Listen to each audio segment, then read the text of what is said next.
EVM को लेकर एक बहुत बड़ा आंदोलन पूरे देश में हम खोलेंगे, जिस पे सीजीआई चंद्रचूड़ जी से गुजारिश करेंगे कि आप पर्ची पे काउंटिंग, यानी कि जो हमारा वोट ईवीएम से डले और जो वीवीपैट की पर्ची निकले, जिसको आप अंग्रेजी में बैलेट कहें, हिंदी में पर्ची कहें, उसकी काउंटिंग के बगैर कोई भी सरकार को बनने का आदेश ना दें। जब उन्होंने चीफ जस्टिस ऑफ इंडिया के ऑर्डर को ही कि उनको सीजीआई को उस कमेटी से बाहर कर दिया जिनको सीईसी और इलेक्शन कमिश्नर की अपॉइंटमेंट में हिस्सा लेना था, अब उसका वोट जो है वो खाली प्राइम मिनिस्टर को डिसाइड करेंगे, क्योंकि उन्होंने अपने मिनिस्टर को वहाँ बिठा दिया और सीजीआई को बाहर निकाल दिया, लीडर ऑफ अपोजिशन का वीटो खत्म कर दिया। तो ये जाहिर है कि ईवीएम को और इलेक्शन कमीशन, जो कि आरएसएस का इलेक्शन कमीशन बन गया है, उसको लेकर अब ये सरकार पूरे जोर पर ये 400 का पार इसलिए करना चाहती है कि वो संविधान बदल देगी, अगला चुनाव नहीं होने देगी। तो हमारी गुजारिश chief justice of India Chandrachud से है, या तो इस इलेक्शन को पूरा निरस्त करें जब तक बैलेट का इंतजाम ना हो जाए, और अगर चुनाव कराएं तो ईवीएम से पर्ची से काउंटिंग हो, किसी भी सूरत में कंट्रोल यूनिट से काउंटिंग ना हो। अगर कंट्रोल यूनिट से काउंटिंग होगी तो उसका रिमोट बटन सरकार के पास है, इनके चुनिंदा लोगों के पास है, और ये बहुत घातक साबित होगा इस देश के लोकतंत्र और अर्थव्यवस्था के लिए। पधारे हमारे मीडिया के दोस्त और मंच पे मौजूद किसान संगठनों के, मजदूर संगठनों के और सिविल सोसाइटी के लोग, आज एकत्र हुए हैं 23 तारीख के कार्यक्रम की सूचना देने के लिए। 23 को, जैसे कि आपको मंडल जी ने बताया, कि शहीद भगत सिंह, सुखदेव और राजगुरु का शहीदी दिवस है, और उसको मनाने के लिए, कमेमोरेट करने के लिए हम लोगों ने पूरे इंडिया में एक प्रोग्राम रखा है, जिसमें सरकार ने जो हमसे वादा खिलाफ़ी की और हमारी सभी मांगों को पिछले 7 साल से पेंडिंग रखा हुआ है, और 2021 में 9 दिसंबर को जब हमारा आंदोलन थे दिल्ली के बॉर्डरों पर, तो ये कह दिया गया था कि एमएसपी पर, बिजली अधिनियम बिल पर, मुआवजे पर और केस वापसी पर हम रेडी हैं। टर्म्स ऑफ रेफरेंस आपको दे देंगे, और व्यवस्थापित कैसे की जाए एमएसपी, उस पर बात करेंगे। और बिजली अधिनियम बिल जो 2022 में पास होना है, उस पर जब तक चर्चा नहीं होगी तब तक हम उसको पास नहीं करेंगे। उसमें सब्सिडी का क्लॉज भी आपको बताएंगे। और सरकार ने वादा खिलाफ़ी की, बिजली अधिनियम बिल 2022 में हमसे कोई वार्ता नहीं हुई, बिल को बिना हमसे बताए संसद में पारित किया गया। एमएसपी पर, देशव्यापी एमएसपी को कैसे बनाया जाए, उस पर सरकार चुप रही। अपने ही 26 संगठनों को बनाकर उन्होंने एक कमेटी बना ली, जिसकी रिपोर्ट भी आज तक सार्वजनिक नहीं की। इसका मतलब वो भी एक हॉगवॉश था, और वो किसानों को बेवकूफ़ बनाने की साजिश थी। और जहाँ तक बात केस वापस की आई, सेक्शन 41A के नोटिस आज तक किसान संगठनों के लीडरों को मिल रहे हैं। उन्होंने केसेस वो जीवित रखे हुए हैं कि कल को 2024 में अगर वो सरकार फिर से जीत के आ जाती है तो पुनः उन केसों को खोल देगी और किसान मजदूर संगठनों के लोगों को जेल में डाल देगी। तो ये सरकार ने वादा खिलाफ़ी की है। सरकार की मंशा किसान और मजदूरों को धोखा देने की है। आचार संहिता लगने के बाद अब हम उनसे क्या मांगेंगे?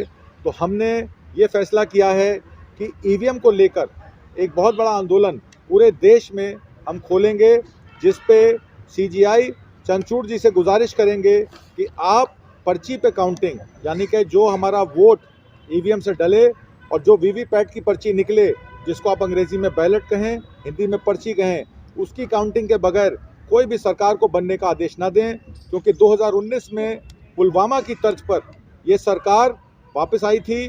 उस समय लोगों को नहीं ज्ञात हुआ कि वो पुलवामा नहीं, वो ईवीएम था जो सरकार को वापस लेके आया था।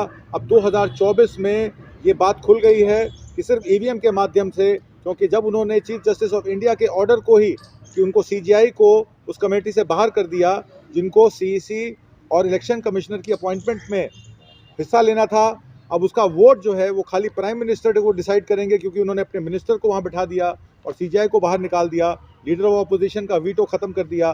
तो ये जाहिर है कि ईवीएम को और इलेक्शन कमीशन, जो कि आरएसएस का इलेक्शन कमीशन बन गया है, उसको लेकर अब ये सरकार पूरे जोर पर ये 400 का पार इसलिए करना चाहती है कि वो संविधान बदल देगी, अगला चुनाव नहीं होने देगी, देश के किसानों का, मजदूरों का, कमेरों का और देश के वंचित समाज के लोगों का और माइनॉरिटीज़ का उत्पीड़न और बढ़ाएगी। और इस देश में माओवादी सोच के हिसाब से ये सरकार चलना चाहती है।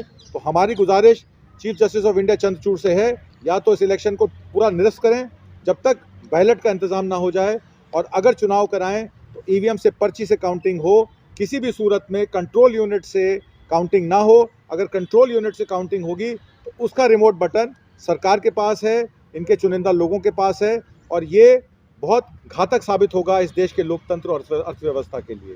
तो मेरी आप सब लोगों के माध्यम से यही गुजारिश है कि सीजीआई इस बात को सुने और इस पर तुरंत प्रभाव से जो पिटीशन पेंडिंग है, जिसकी डेट उन्होंने 3 अप्रैल की डाली है, उसको पहले डेट में उसको करके और उसको रजिस्ट्री में लगवा कर उस पर पहले सुनवाई करें। 3 अप्रैल तक की इंतजार ना करें। धन्यवाद। आज हम आपके लिए लेकर आए हैं बहुजन समाज की एक ऐसी किताब, कहीं हम भूल ना जाएं, एक ऐसी ऐतिहासिक किताब है जिसके अंदर आपको ऑडियो वीडियो देखने को मिलना है। ये पहली बहुजन समाज की ऐतिहासिक किताब है जिसके अंदर आप वीडियो भी देख सकते हैं। अब किताब के अंदर कैसे वीडियो देख सकते हैं ये मैं आपको पहले दिखा दूं। आइए तो हम देखते हैं। सबसे पहले आपने करना ये काम है कि किसी भी पेज पर मोबाइल द्वारा आप गूगल पे जाएंगे और गूगल पे जाने के बाद आपको कैमरे का निशान नजर आता है। इस कैमरे पे आप क्लिक करेंगे तो ये QR कोड को स्कैन कर लेगा। स्कैन करने के बाद यहाँ पर आप देखेंगे ये लिंक आ गया। आप जैसे लिंक पर क्लिक करेंगे आपकी वीडियो चालू हो जाएगी, यानी कि आपको एक सटीक जानकारी मिलने वाली है, एक ऑथेंटिक जानकारी मिलने वाली है। बहुजन समाज की पहली ऐतिहासिक किताब है जिसके अंदर आपको तमाम महापुरुषों की जानकारी मिलने वाली है। आप इस किताब में देख पाएंगे तथागत सम्यक बुद्ध, जिनकी पूरी जीवनी आपको मिलने वाली है। महान सम्राट अशोक, जिनका जीवनी आपको इसके अंदर पूरी मिलने वाली है। संत कबीर दास, संत शिरोमणि गुरु रविदास, सम्राट मीर भोज, जिन्होंने इतिहास रचने का काम किया।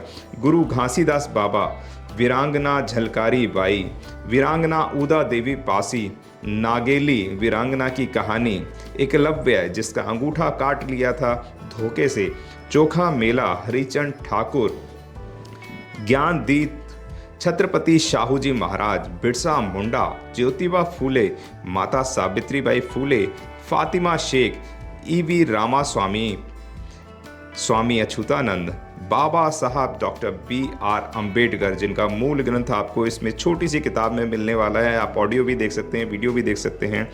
माता रमाबाई, मोतिया रावण कंगाली, सरदार उधम सिंह, ललई सिंह यादव, दशरथ मांझी, शिव दयाल सिंह चौरसिया, कपूरी ठाकुर, भवरी देवी, मान्यवर काशीराम साहब, जिन्होंने इतिहास को दोबारा दोहराने का काम किया था, वीरांगना फूलन देवी, बहन कुमारी मायावती, संकल्प भूमि और पूना पैक्ट। बहुजन समाज का एक मूल ग्रंथ यह आपके पास आ गया है और आप इसको बिल्कुल भी देरी ना करें। तो साथियों, अगर आप ये किताब मंगाना चाहते हैं तो डिस्क्रिप्शन बॉक्स में जो आप नंबर देख रहे हैं, इस नंबर पर आप हमें अपना ऑर्डर बुक करा सकते हैं। कितनी किताब आपको चाहिए? यदि आप चाहते हैं कि यह किताब पूरे भारतवर्ष में घर घर नजर आए तो आप इस वीडियो को ज़्यादा से ज़्यादा शेयर करें, लाइक करें, शेयर करें, अपने कमेंट हमारे सुझाव बॉक्स में ज़रूर दें और किताब को अपने घर पे मंगाना बिल्कुल भी ना भूलें। अगर आपने अभी तक हमारा चैनल सब्सक्राइब नहीं किया है तो सब्सक्राइब करें और घंटी का बटन बिल्कुल भी दबाना ना भूलें ताकि सभी लेटेस्ट खबरें पहुंच सकें आप पे सबसे पहले।